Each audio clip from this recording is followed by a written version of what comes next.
नमस्कार दोस्तों। चलिए, आप लोगों का अपार प्यार की वजह से हम फिर और एक बार आप लोगों का सामने एक नया वीडियो लेकर आ गए हैं।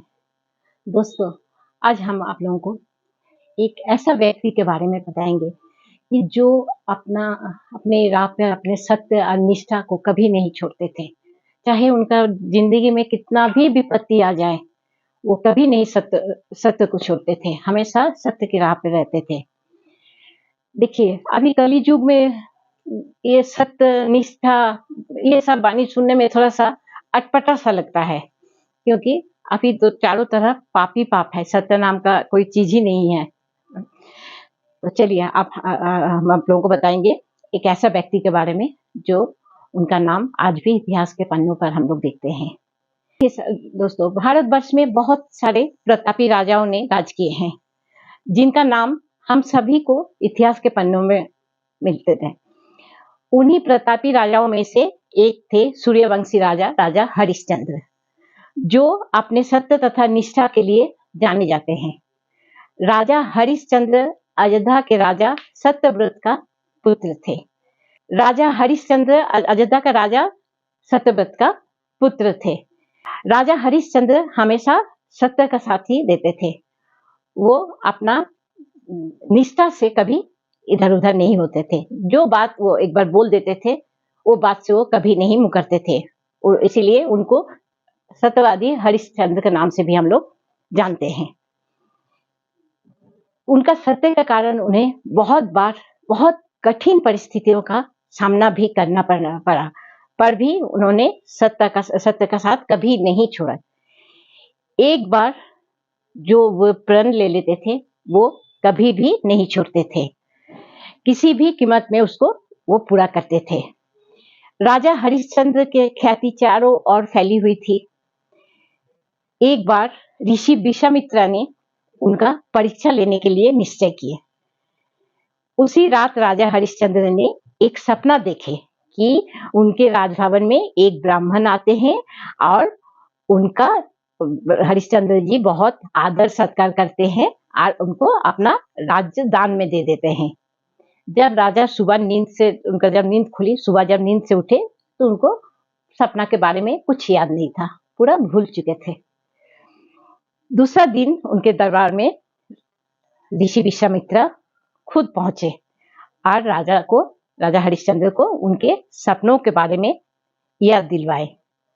जब राजा को ऋषि विश्वामित्र ने उनके सपनों के बारे में याद दिलवाए, तो राजा को याद आया कि हाँ, वही विश्वामित्र हैं जिनके लिए वो सपना देखे थे। उनको सब कुछ याद आ गया।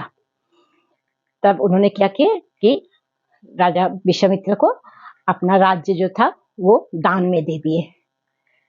अब किसी को कुछ दान में देने के बाद उसको दक्षिणा देना पड़ता है। राजा अपने पूरा राज्य को ही विश्वामित्र को दान दे दिए थे। अब विश्वामित्र मुनि ने मांगे कि हमको दक्षिणा दो। दक्षिणा में वो 500 स्वर्ण मुद्रा जो होता है उसे मांगे। तब राजा अपना मंत्री से बोले कि जाओ अंदर महल से जाके 500 स्वर्ण मुद्रा लाके ऋषि को दे दो। लेकिन राजा ये बात भूल चुके थे कि वो तो सब दान में दे चुके हैं। दान क्या हुआ, चीज जो है वो तो उनका नहीं है। तब वो क्या किया, विश्वामित्र ने उन्हें याद दिलवाया कि नहीं, अभी तो तुम राजभवन से कुछ भी लाके हमें दान में नहीं दे सकोगे, क्योंकि वो तो तुम दान कर चुके हो। तब राजा को लगा ये तो सही बात है। उनको चिंता होने लगा कि अब हम कहाँ से दक्षिणा दे। तब ऋषि ने राजा को श्राप देने का बात भी कहा है कि आप अगर हमको दक्षिणा नहीं दीजिएगा तो आपको हम श्राप देंगे। तब राजा हरिश्चंद्र ने सोचे कि क्यों ना हम अपने आप को बेचकर जो मिलेगा वो हम ये ऋषि को दान कर दे, दक्षिणा के रूप में दे दे। तब हरिश्चंद्र ने क्या किया, काशी में जाकर एक चंडाल के पास अपने आप को बेच दिए और वो चंडाल से 500 स्वर्ण मुद्रा लेके ऋषि विश्वामित्र को दे दिए। राजा के पास अब राज्य भी नहीं था, राजत्व भी नहीं था। अब उनका एक बेटा था, उनका पत्नी थी। उन लोगों को छोड़ के राजा जाके वहीं शमशान में चंडाल के साथ काम करने लगे। राजा को ये पता भी नहीं था कि उनका बेटा कहाँ है, उनका पत्नी कहाँ है। अब उनका पत्नी क्या किए, अपना बेटा का तो पेट चलाना है, ये समझकर ये सोचकर वो आ गई किसी दूसरे राज्य में, वहां आके किसी का घर में वो नौकरानी का काम करने लगी, जो कि कभी रानी का ही सैकड़ों नौकर चाकर हुआ करता था। लेकिन किस्मत में जब आदमी का दुख लिखा हुआ रहता है तो ऐसा करके ही आता है। ठीक ठाक ही चल रहा था, रानी को ये भी पता नहीं कि राजा कहाँ रह रहे हैं, कहाँ है। एक दिन अचानक राजा हरिश्चंद्र के जो पुत्र थे वो खेलने गए। खेलते खेलते वो जो तक्ष होता है, जिसको गिरगिट भी बोला जाता है, वो हरिश्चंद्र का बेटा को काट दिए। काटते ही उसका मृत्यु हो गया। अब रानी का ऊपर तो पहाड़ टूट पड़ा। एक तो उनको ये भी पता नहीं है कि उनका पति कहाँ है, कैसे ये खबर उन तक पहुंचाया जाए। अब रानी क्या करेगी, वो रोते बिलखते अपना बेटा का सबको गोदी में उठा के वो शमशान घाट की तरफ ले गया। उनका बेटा का नाम था रोहिताक्ष और हरिश्चंद्र का पत्नी का नाम था सोईबा। ले गए, चारों तरफ अंधेरा था, शमशान घाट में 2-4 मुर्दा जल रहा था।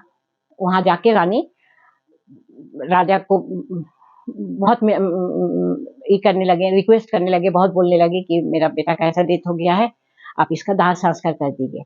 तो राजा बोला कि हाँ कर देंगे, लेकिन उसके लिए तो हमको कर देना होगा तुमको। तो रानी बोली मेरे पास तो कुछ नहीं है, हम आपको कैसे देंगे। तो बोले नहीं, बिना कर लेके अगर ये कार्य हम करेंगे तो ये मेरा जो मालिक है उसके साथ मेरा अन्याय करना होगा, ये हम नहीं कर सकते। तब उनका पत्नी बहुत रोने लगी। उसका बातों से तब राजा हरिश्चंद्र उसे पहचान लिए कि अरे ये तो मेरी बीबी है। तब वो अपना बेटा को ऐसा मृत अवस्था में देखकर खूब रोने बिलखने लगे। तब उन्होंने अपना पत्नी से कहा कि ठीक है, अगर तुम्हारा पास कुछ नहीं है तो तुम अपना कपड़ा से थोड़ा फाड़ के कर के रूप में वही हमको दो, ठीक है, क्योंकि ये मेरा धर्म है, हम बिना कर लिए ये कार्य नहीं कर सकते हैं। तब रानी क्या की अपना साड़ी से जैसे ही फाड़ने गई टुकड़ा, वैसे ही वहां राजा विश्वामित्र आके पहुंच गए, क्योंकि वो तो परीक्षा ले रहे थे। और राजा विश्वामित्र के साथ साथ वहां भगवान विष्णु और इंद्रदेव भी पहुंचे। तब राजा विश्वामित्र मुनि विश्वामित्र ने राजा को कहे कि तुम्हारा परीक्षा में तुम सफल हो चुके हो, जाओ तुम्हारा पूरा राज्य हम तुमको लौटा दे रहे हैं, तुम अपने बीवी बच्चा को साथ जाके खुशी से अपना राज्य में रहो। उसके बाद राजा अपना बीवी बच्चा को लेके अपना पुत्र रहिताक्ष और पत्नी सोईबा को लेके अपने राज्य में आ गए और अपना राजपाट संभालने लगे। दोस्तों, इस कहानी से हमें यही शिक्षा मिलती है कि सत्य का जय हमेशा होता है, हमेशा सत्य की राह पे हम लोगों को चलना चाहिए। नमस्कार। अगर मेरा वीडियो आप लोगों को अच्छा लगा तो जरूर शेयर कीजिए, सब्सक्राइब कीजिए, लाइक कीजिएगा।